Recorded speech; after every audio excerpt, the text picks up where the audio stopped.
Meet Mr. Smith and Mr. Jones. They both live in a little village within commuting distance of the big city. Image is important to both of them. Mr. Smith works in the big town and drives an Audi A6 4.2 Quattro V8. His car is intended to reflect his desired status at work. Mr. Jones is a country estate agent. He loves to go hiking and fishing in his spare time. His 4-litre Discovery reflects his lifestyle and sets him apart from the serfs in the village. Now then, you two. What I'd like you to do is actually to swap cars, just for the day. And let's see if your personal choice of lifestyle car is really necessary for your lifestyle. Now come on. No more pulling face. That's it. Good. No, that's enough of that kind of thing. Now off you go and play. We'll see how you get on in a short while. One of the first things that Mr. Jones would notice on climbing in here is that compared to the airy cabin of the Discovery, it's really rather gloomy in here thanks to the dark leathers and plastics used. But then he'd start to notice just the subtle quality of all the materials used, the chrome on the door handles, the very nice quality feel to the leather and the plastic. It is rather like sliding into a very well appointed, if very small, boardroom for what must be a very important and serious meeting. But the overriding impression, and probably the first thing to hit Mr. Jones, would be the fact that compared to the lofty perch of the Discovery from where you can see over hedges, you really do feel sat very close to the ground.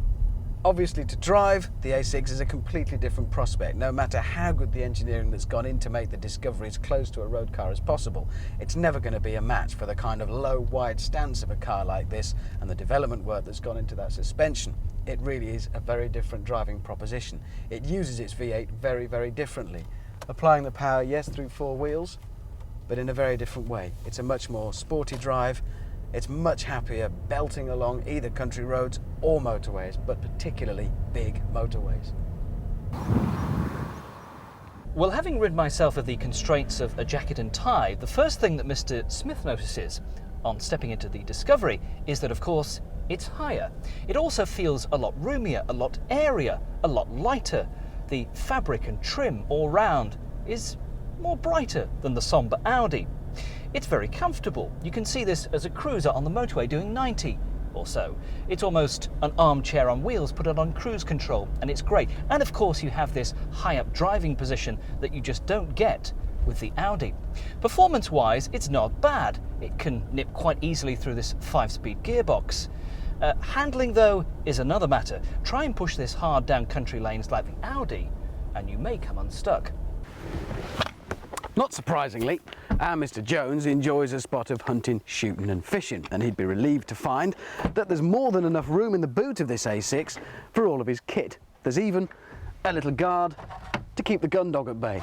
But here's a bit of a worry. The first time Mr. Jones returns with a muddy set of waders and an old wax jacket from a day's fishing, well, this boot is not going to look quite as pristine as it does now. It is, if anything, a little bit posh, and perhaps it's a bit too posh for Mr. Jones's purposes. And there's another worry. The Discovery will be able to romp its way perhaps a little closer to that lake with all of the fishing kit. But this, I reckon, is about as far as this car is going to get. I do hope that Mr. Jones is looking after my Audi, not getting it too dirty. Now, as you can see, the Discovery is still a very big car. It's actually not quite as long as the A6 Avant, which is interesting, but it's wider, and it takes a fair bit of manoeuvring to get it in and out of tight car parking spaces like this. But once you get it in, well, have a look at the rear space. Smart. 2 individual child seats. They're smart as well.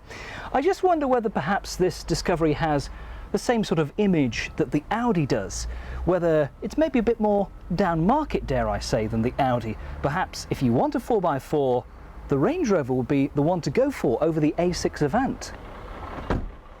Whoa! I think one thing Mr. Jones would definitely enjoy is accelerating from 0 to 60 miles an hour in 7.1 seconds, which in a car this size is pretty impressive, even though it is nowhere near as big as the Discovery. But therein lies an important point. It is what, 300 odd brake horsepower from that V8. It's a very powerful car. And sure, it's nowhere near as big as the Land Rover, but it is still a big estate car. And there are some moments on country lanes when perhaps all that extra power and extra speed is more likely to get you into trouble than you would do in the Land Rover.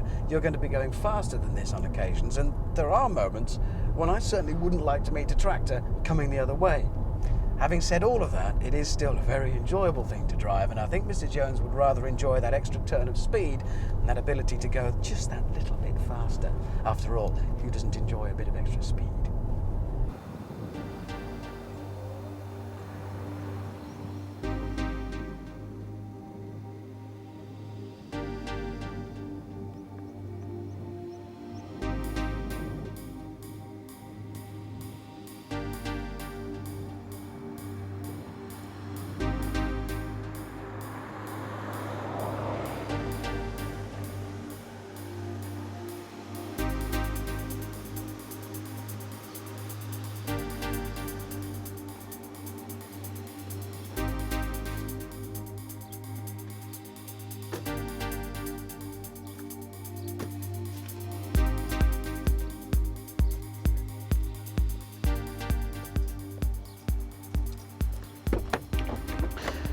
I really enjoyed the Audi, but I think Mr. Jones is going to miss a few things about his old Discovery. For a start, you're not going to be worried about getting the thing mucky, and there are definite advantages to that high-up driving position in this lofty, airy cabin. And then there's a proper off-road four-wheel drive system with a high and low ratio gearbox and with a clever descent gizmo to help you get down really steep hills. And there's no need to sacrifice any of life's little comforts either. Mr. Jones is quite accustomed to his electric seats, to his electric mirrors and his electric sunroof. Now, as much as I like the Discovery, it's great to get back to the solid feel of the Audi, where quality is absolutely paramount. Superb quality finishes too, and plastics that are just excellent. You also get clever storage ideas, like these two bins in the doors. You get electric seats with lumbar support that adjusts to your back, plus Tiptronic gearbox that adapts to your driving style, and of course you can change gear manually should you wish to, plus climate control, with individual controls for both the driver and front seat passenger. Well, it may not be quite as elegantly installed, but there are individual controls for front seat passenger and driver on the automatic air conditioning in the Discovery. And then for rear seat passengers, well, useful gizmos include an incredibly nifty mechanism for when there are only two passengers, getting rid of the rear centre headrest and providing a useful armrest, complete with rather vicious looking cup holders. Wouldn't want to get caught up in those. Now, although you don't get the high-up seating position of the Discovery in the Audi, obviously, back here is a very civilised place. After all, who needs to look over hedges when you can relax back here with a centre armrest, absolutely perfect, which also has a centre storage area, two individual cup holders as well for rear seat passengers. It's just a civilised place to spend a few hours on a long journey. And it's also back here that quality is absolutely paramount, along with some very clever touches. For instance, quality carpet that wouldn't look out of place in some people's living room. Heaven forbid putting a pair of muddy wellies on there or boots. Also chrome handles and chrome hooks for keeping luggage safe. A damped 12-volt adapter socket there. And it's not just the Discovery that can come with 7 seats, because the A6 Avant can have an optional set of rear-facing child seats, which makes a grand total of 7 people to carry. Well, it may not quite so closely resemble the luxurious business departures lounge at a comfortable airport, but it is nevertheless pretty pleasant in here in a gentleman's club sort of way, and it is, after all, an off-roader. Now, there's accommodation back here for another 2 people, and it's extremely clever. When you don't need it, it stows away thus, with the headrest folding up into the roof and the rear seat folding sideways into the boot space itself. When they are in sight, then the rear seat passengers have luxurious little touches like their own individual cup holders and tray down by the side, and even control for each person over the CD player. And I call that rather clever thinking. So there we are. Mr. Smith and Mr. Jones can both be assured that they have cars which are certainly built to last, despite a £10,000 or so price difference. The question is, would they ever agree on which to buy?